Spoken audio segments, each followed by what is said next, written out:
आप अपनी ऊर्जा को केंद्रित करना सीख गए हैं। बस अब आपको कुछ दाव ही सीखने हैं।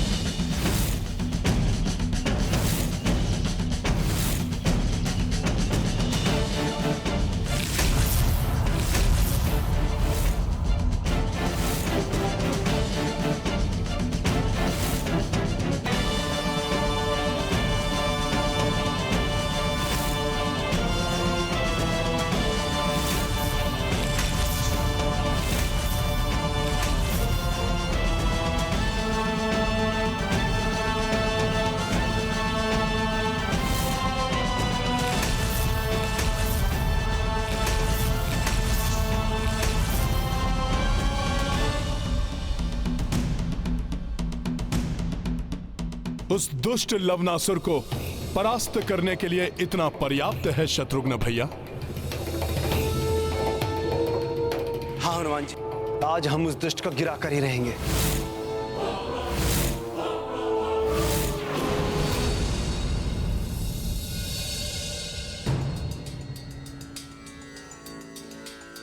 ये जल लीजिए शत्रुघ्न भैया।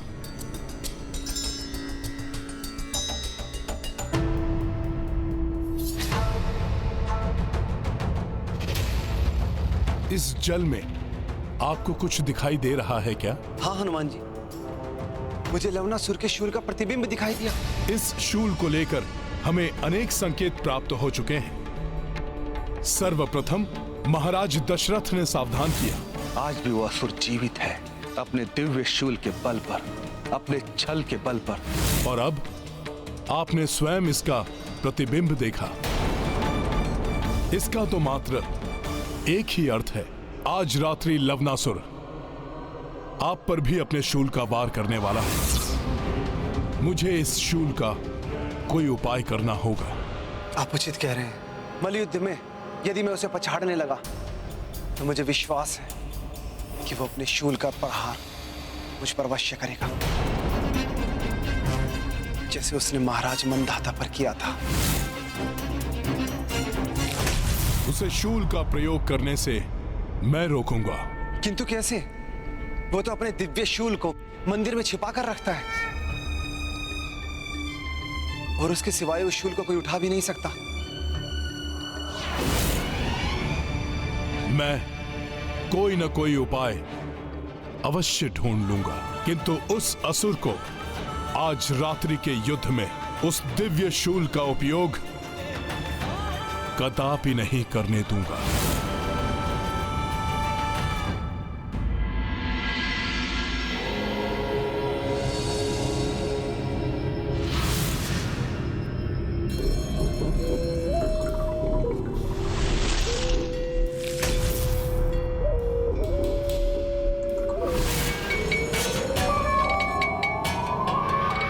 ये लवनासुर कहीं मुझे देख ना ले। मैं मंदिर के घंटे में छिप जाता हूं।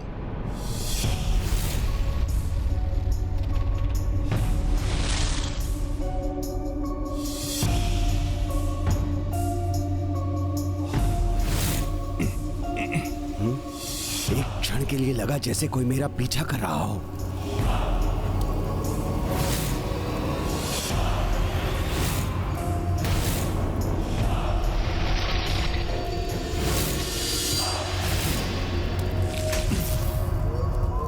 ये मंदिर का घंटा क्यों नहीं बज रहा?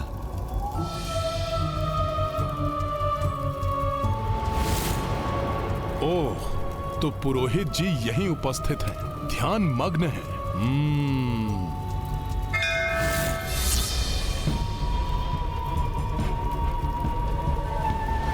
महाराज लवनासुर, आइए महाराज।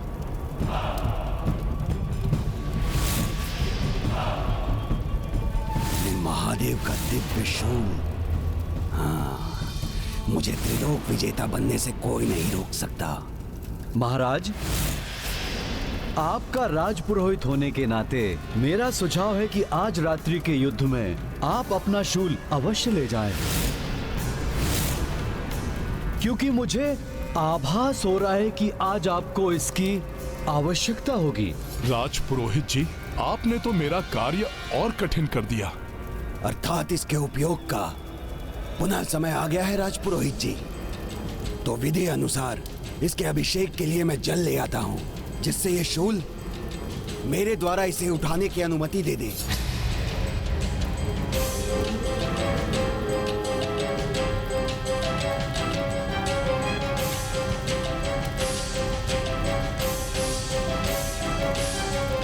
मैं क्या करूं?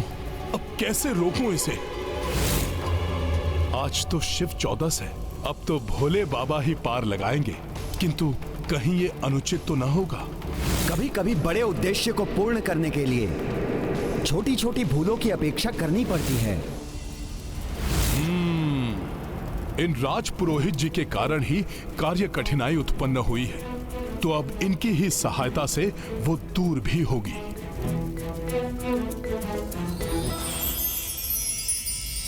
श्री राम, श्री राम, श्री राम। राम नाम के प्रभाव से तो राजपुरोहित जी गहरे ध्यान में चले गए।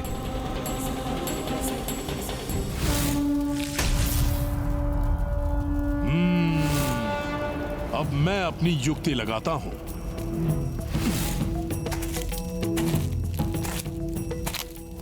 प्रतीत हो रहा है लवनासुर आ गया, शीघ्र ही कुछ करना होगा मुझे।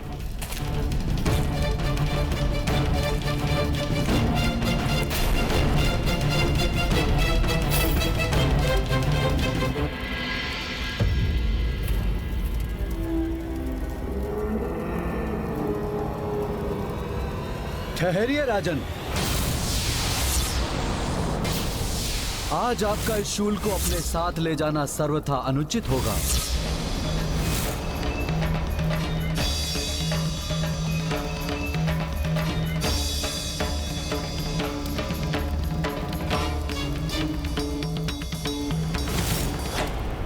राजपुरोहित जी, आपने तो बात ही उलट कर दी। क्या हो गया है आपको?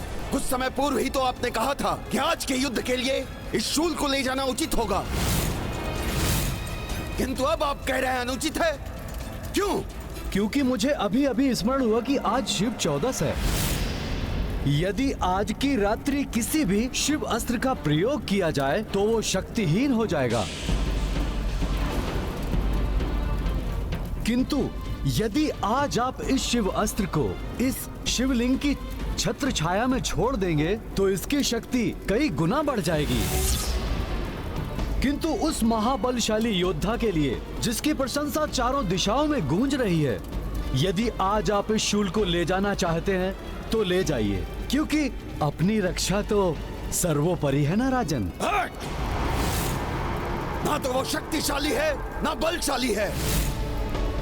उस दुर्बल योद्धा से मुझे युद्ध करने के लिए इस शूल की कोई आवश्यकता नहीं है।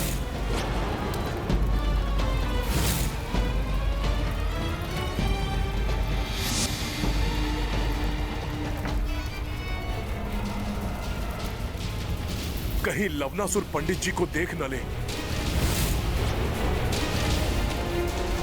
अपने स्थान पर स्थिर रहिए राजन,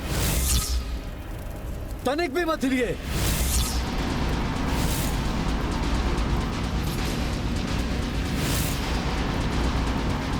मेरा कहने का अर्थ है कि इस शूल को कल के सूर्योदय के पूर्व तनिक भी हिलाया तो ये शक्तिशाली बनने के स्थान पर ये शक्तिहीन हो जाएगा।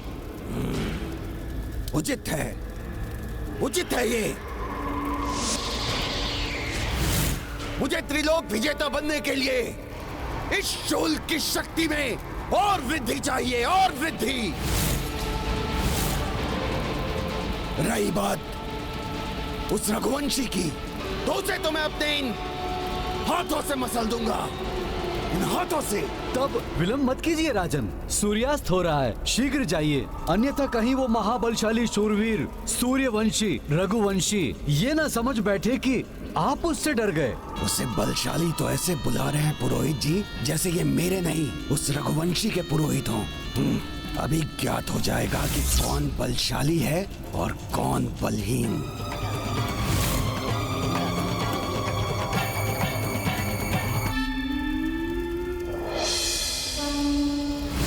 अब कल सूर्य उदय तक तो मैंने इसे इसके शूल से दूर कर दिया है। बस अब शत्रुघ्न भैया इसे आज के युद्ध में पराजित कर दे।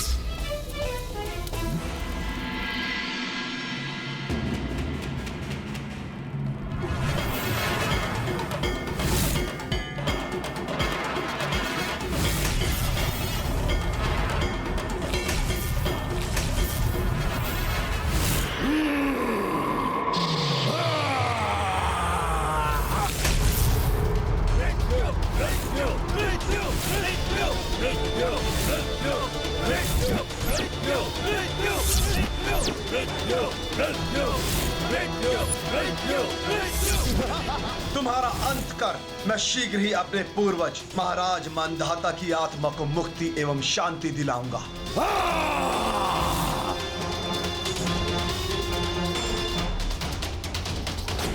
सावधान वानर, यदि आज तुम इसकी सहायता करते हुए पाए गए तो मैं सारे नियम भूलकर तुम्हारे नेत्रों के समक्ष क्षण भर में इसका वध कर दूंगा।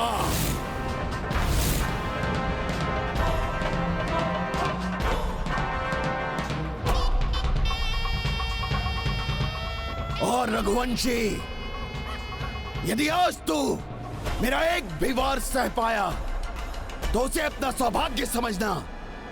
तो तुम भी सुन लो राक्षस, आज यदि मेरा एक भी वार व्यर्थ गया तो मैं उसी क्षण अपनी पराजय स्वीकार करके तुम्हारे समक्ष अपने घुटने टेक दूंगा। हनुमान ने जो भी प्रभु परशुराम से सीखा वो तो शत्रुघ्न को सिखा दिया। अब शत्रुघ्न को सफलतापूर्वक उस सीख का प्रयोग करना है।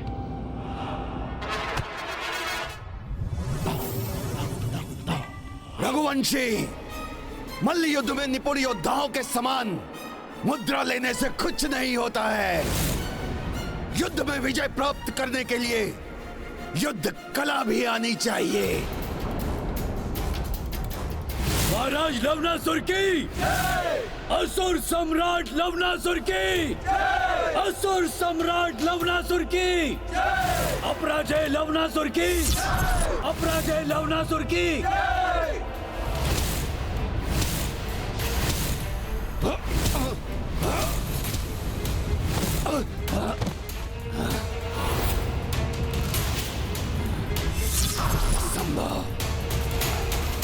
उठिए महाराज, अंत कर दीजिए इसका। उठिए महाराज, दंडित कीजिए इस रघुवंशी को।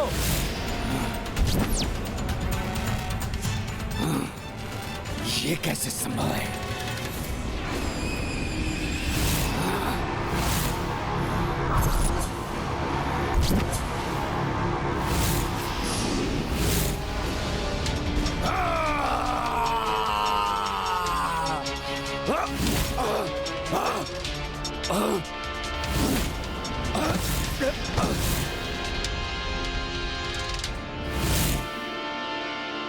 देखा असुर, मैं तो कुछ भी नहीं कर रहा हूं, फिर भी तुम चित्त पड़े हो।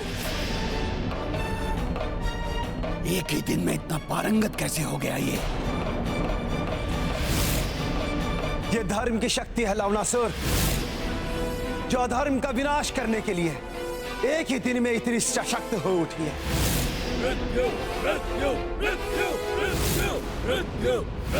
किंतु ये शक्ति मेरे समक्ष अधिक देर तक टिक नहीं पाएगी रघुवंशी।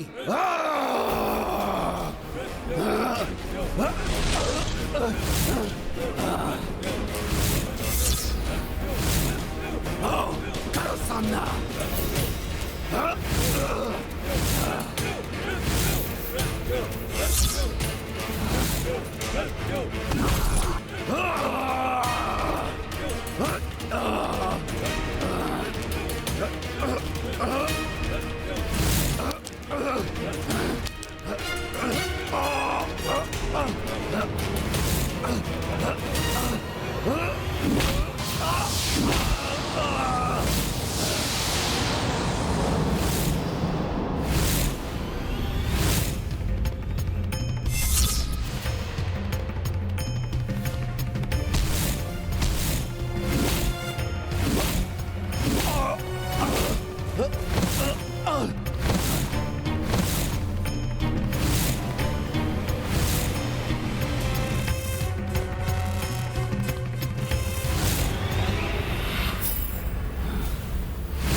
तुम्हें धूल चटाता हूं रघुवंशी।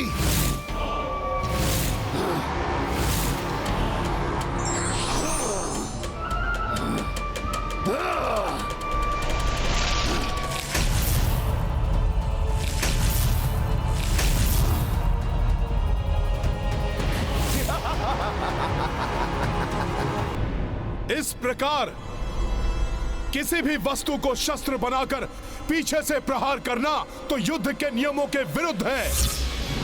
लवनासुर, तुमने युद्ध के सर्वोच्च नियम का उल्लंघन किया है। वानर, अपने नियमों का अनर्गल प्रलाप वहां करो जहां उनकी मान्यता हो।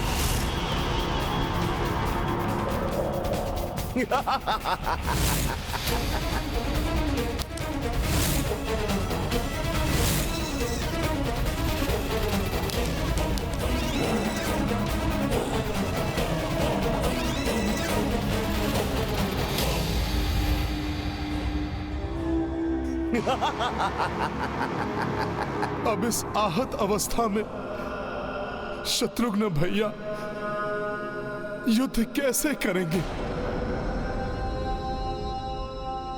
इस असुर की विजय तो संसार के लिए महासंकट होगी। ये असुर सर्वत्र विनाश करेगा। मैं इस राम काज में कैसे असफल हो सकता हूं?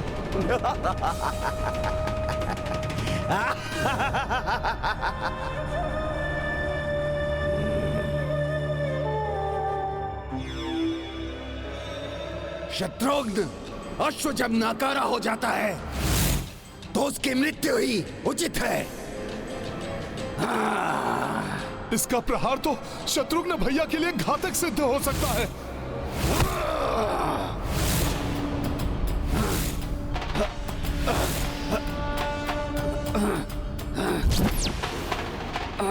वानर!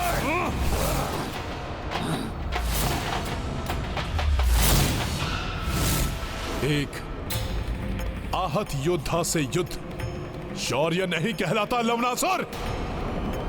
वानर, ये इसी युद्ध में आहत हुआ है और मृत्यु आहत होने के पश्चात ही आती है। लवनासुर, कपट कभी भी विजयी नहीं हो सकता।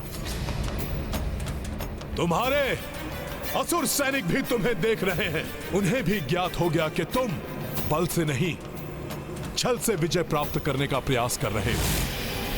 युद्ध की ही इच्छा है तुम्हें, इतना साहस है तुम में, तो आओ, मुझसे युद्ध क्यों नहीं करते तुम?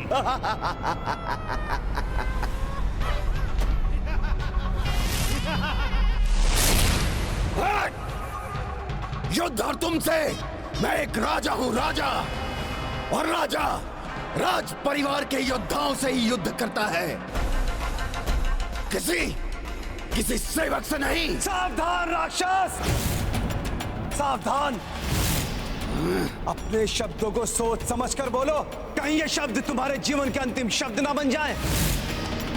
जिन्हें तुम सेवक कह रहे हो वे किष्किंधा के युवराज हैं। प्रभु श्री राम के अनन्य भक्त हैं वो, उनके जीवन का अभिन्न अंग है वो, जिन्होंने अपने प्रभु श्री राम के लिए अपना राजपाट, अपना परिवार, अपना सर्वस्व त्याग दिया, सब कुछ न्यौछावर कर दिया। जो राम काज को पूर्ण करने के लिए सदैव सहायक बनकर हमारे साथ रहते हैं, उनको कम आंकने की भूल न कर बैठना।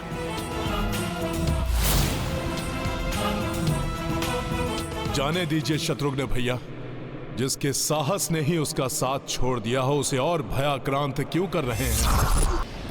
कोई बात नहीं राजन, यदि आपको मुझसे भय है तो आप ऐसा कह दीजिए।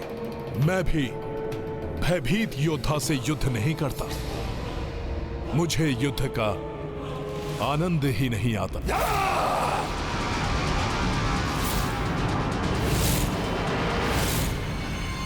भय मेरा दूसरा नाम है। मैं किसी से भयभीत नहीं होता हूं। वानर, ले जाओ अपने इस आहत राजा को, और तुम आ जाओ और दिखाओ अपने दांव। फिर मैं तुम्हें भय से परिचित करवाता हूं।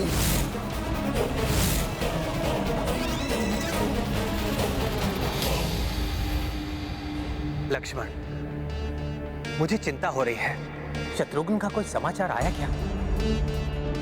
कहीं वो किसी संकट में तो नहीं? चिंता किस बात की भैया? जब शत्रुघ्न के साथ संकट मोचन महाबली हनुमान है, तो उस पर छाया कोई भी संकट कहां टिक सकेगा? आओ वानर, देखते हैं तुम में कितना है सामर्थ्य जो मेरे समक्ष टिक पाओ। आओ!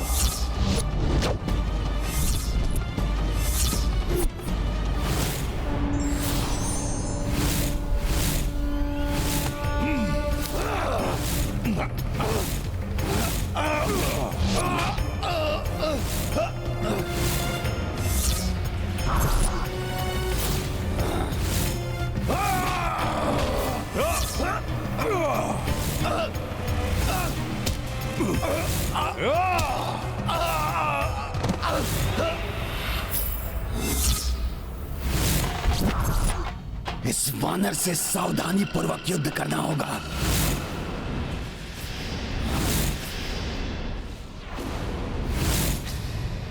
तुम्हारे पांव और भुजाओं की गति देखकर मैं तुम्हारा अगला दाव समझ गया हूं असुर।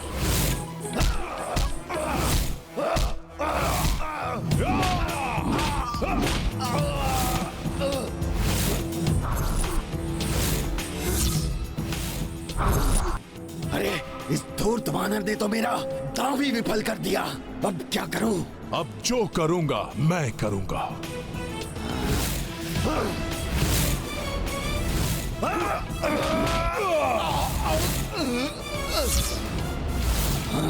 ऐसे तो ये वानर मुझे पराजित कर देगा। मुझे कोई उपाय कर इसका बल क्षीण करना होगा।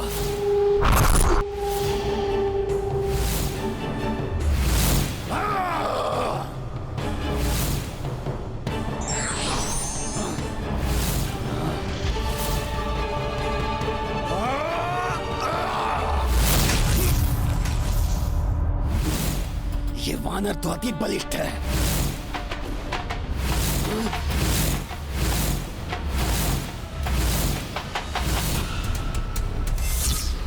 किंतु मैं भी लवनासुर हूं। लवनासुर!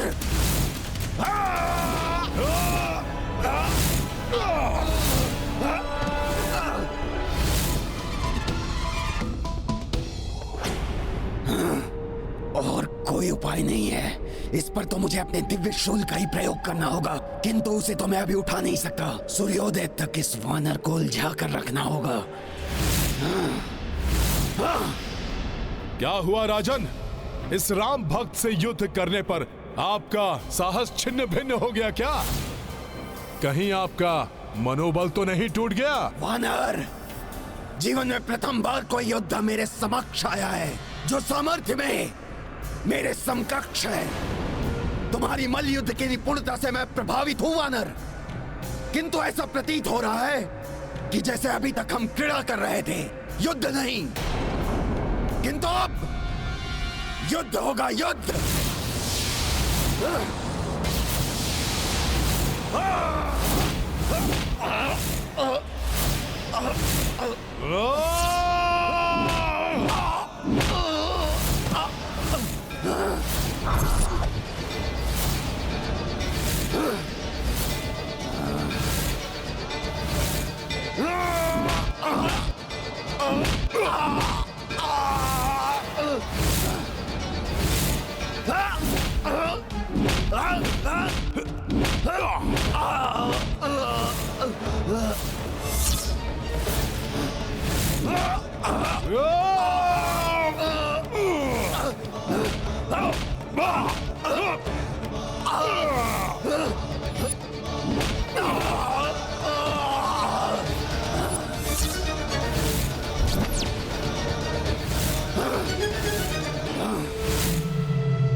अरे वानर, वार कर रहे हो या परिहास?